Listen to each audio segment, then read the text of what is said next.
Shortly after my plane landed at the London Heathrow Airport a few years ago, I boarded the overground train to the West Brompton station, which was located a few blocks from the place I had rented for a week. I set out toward the apartment, which I recalled was east of the station. However, after walking a few blocks, I ended up at the River Thames. Confused, but realizing this wasn't right, I asked for directions and discovered that I had been walking west instead of east. But that didn't make sense either, because I recalled that the train had pulled into the station from the south, and upon leaving the platform, I had turned right, which should have been east. Yet, there flowing in front of me was a massive river, so clearly I had gone the wrong direction. As I backtracked and passed the station, I discovered that the station or the train had arrived at the station. It entered actually from the south instead of the north. Even with that realization, though, I just could not get my internal compass to sort out which direction was north, south, east, or west. According to neuroscientist Sue Berry, what I had experienced was a natural phenomenon that occurs when we encounter a new place. She says the moment we get our orientation incorrect, it takes a lot of work to reorient our internal compass. Dr. Berry wrote that she understands the frustration at being disoriented as she herself had a pathetic sense of direction. Though for her, it wasn't just an unfamiliar or new place that caused her disorientation. She says she suffered this issue even in places where she had lived for years. She said she overcame her disorientation when her husband gave her a hat with a magnet built into it so it would buzz each time she faced north. After wearing the hat around town, she began to anticipate which way north was and also how things connected to her bearings. Eventually, she said she swapped her hat for a smartphone app, which was developed by her husband, so that her phone buzzed each time she faced north. She said it seemed odd at first, but it was worth the effort so she could associate street and landmarks to her location. And finding north, she said everything fell into place, directionally speaking, that is, so that she improved her direction finding skills and cognitive map. This did not happen for her naturally, though. It took experience and training, just as it takes experience and intentionality for us to find our spiritual direction, to form our cognitive map, and to find our true north. In a way, the psalmist speaks of finding our spiritual north when they pray, "Make me to know your ways, O Lord. Teach me your paths." In effect, the psalmist is asking God to help them make sense of their spiritual direction. Instead of being disoriented or lost in spiritual queries, the psalmist essentially asks for a spiritual GPS so that they can navigate God's path of righteousness. For centuries, people have pondered, what is the path of righteousness? Is it the words we use, our actions, our responses, or what we do with our lives, or how much of our lives we give to God? In addition, many have pondered, how do we know we are even on the path of righteousness? Is it possible we have veered from the path? So we think we're on the right path, but what if the path is going in the wrong direction? These are deep theological questions, and based on the psalmist's plea, I suspect they have these questions as well. As they pray, requesting God offer them assistance so they can find the path to God. This path, as it is often used in the Psalms, refers to the kind of conduct prescribed by the law of Moses or the Torah, which consists of the first 5 books of the Old Testament. The basic meaning of Torah means instruction or direction, like a map, which leads to our destination. Yet, even with this map, the psalmist confesses that they remain lost. They pray in verse 4 for God to make me know your ways and teach me your paths.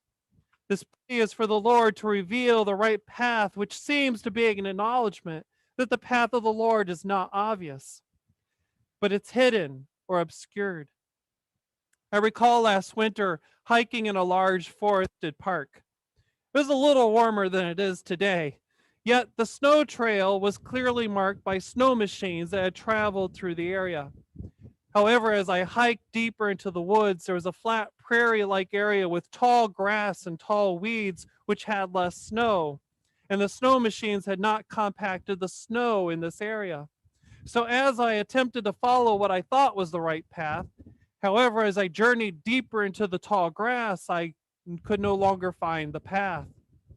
Turning around to return to the path where I thought I initially had followed into the area became troublesome, as different openings in the grass, which appeared to lead to the right way, only led to dead ends with thorns and thistles blocking the way. Thankfully, I eventually found the path I had been following, but it took prayer and trust that God would help me find the way.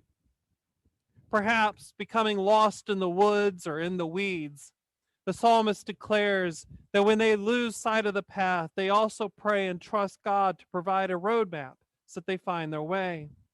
The psalmist constantly believes God will provide guidance because God loves us. But the psalmist declares, we also could remain lost if we're unable to recognize God's voice. The psalmist states that unless we practice praying and discerning God's voice, we otherwise might end up following the wrong trail by not reading the map correctly or not following the instructions correctly. To avoid pitfalls or wandering from the right path, the psalmist suggests we ought to improve our spiritual direction and cognitive map by praying, as prayer changes us.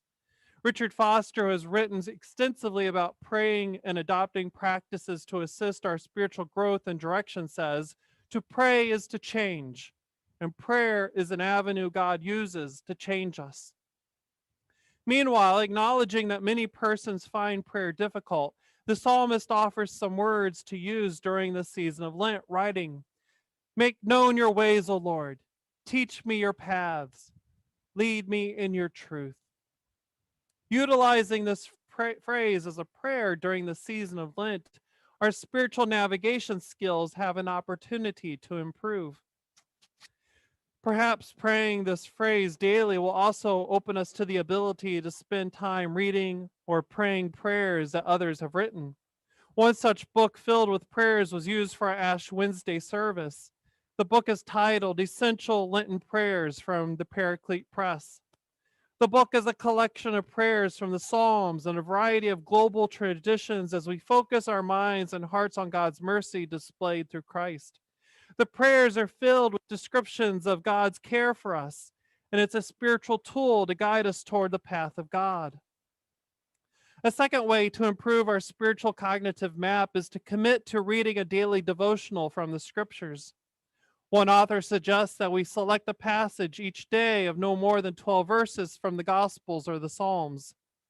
They also recommend that when we read the passage, we don't focus on the historical context or how ancient audiences would have read and heard this passage, but instead we read it for what God might be saying to you.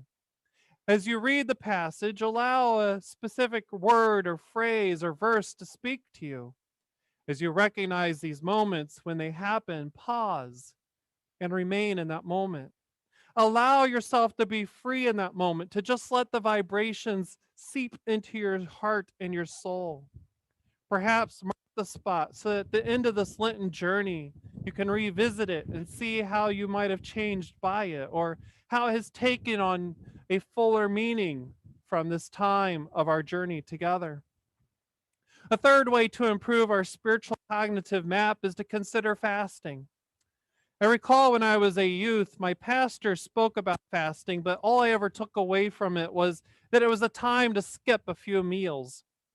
Later, when I was leading my first congregational Bible study group, one of the elders in the group described how they would fast for a week before they made a big decision, like accepting a new job, buying a house, or getting married. She described her process that she would drink water and have a bit of bread in the morning. And she said it freed her body from daily repeating the process of eating, digesting, eating and digesting, eating and digesting. She said her body was able to rest and freed from eternal operations. She would open herself to God's mind as she focused her energy on something other than eating and digesting. She said she was free to hear God's voice and she was free to listen to her innermost thoughts.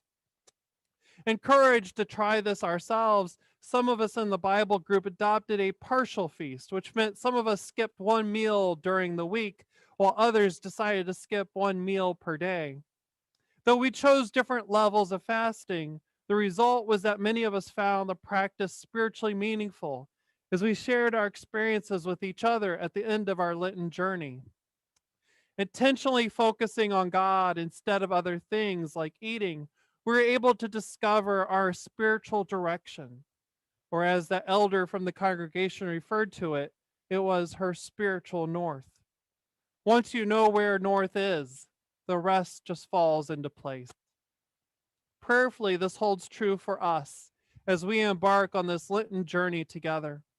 Prayerfully, we find our spiritual north so that we form our spiritual cognitive maps, which allows it allows us to hear God's voice and follow God's guidance so we find the path of righteousness.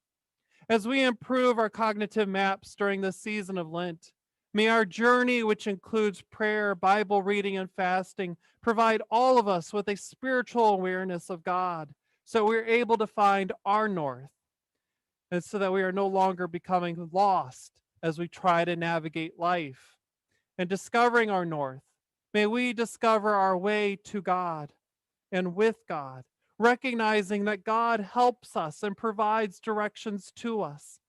Only and when we are willing to open ourselves to receive those directions for our spiritual lives. And as we receive God's guidance, we know that God remains with us, inviting us to stay on the path of righteousness and recognizing that God is with us through this Lenten journey, which ends at Easter. Receiving God's guidance and receiving God's love, let us recognize God is with us as we travel on this journey of Lent.